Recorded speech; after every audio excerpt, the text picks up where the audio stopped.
una persona que ha viscut tota la vida a Gràcia sap el que són les festes de Gràcia. El que es compra un pis a l'aeroport sap que li molestarà el soroll dels avions, no?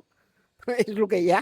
La fiesta de Gracia no se toca porque es realmente la cultura del barrio, pero lo que yo creo que hay demasiado aforo y entonces esto hace que sea muy agobiante también el estar y vivir una entera setmana sin poder abrir la puerta de casa. Si aquesta gent li molesta el soroll, li hauria de molestar també durant la resta de l'any, no? Perquè hi ha bars que només hi van turistes, que tanquen a les 3 del matí i tampoc deixen dormir a les veïnes durant la resta de l'any. Qualsevol cap de setmana que tu passegis per Gràcia, a les 3:30 està ple de gent cridant pel carrer i no són festes de Gràcia. Los conciertos van muy bien y si terminan a las 3 de la madrugada es una semana nada más, pero habría, como los conciertos en otros lugares, que hacer que la gente se vaya a su casa o que vaya en otros lugares, de manera que también los vecinos que han estado, entre comillas, sufriendo hasta las 3 de la madrugada puedan dormir algunas horas.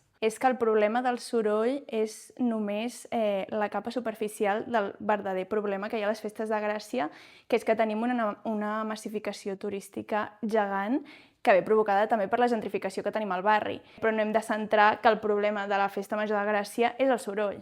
És que les veïnes no poden disfrutar-la, és que cada vegada hi ha una tensió més gran entre qui organitza la festa i qui la disfruta, o més aviat qui l'explota, no? Que acaben sent tota aquesta gent que no està arrelada al barri i que no li interessa.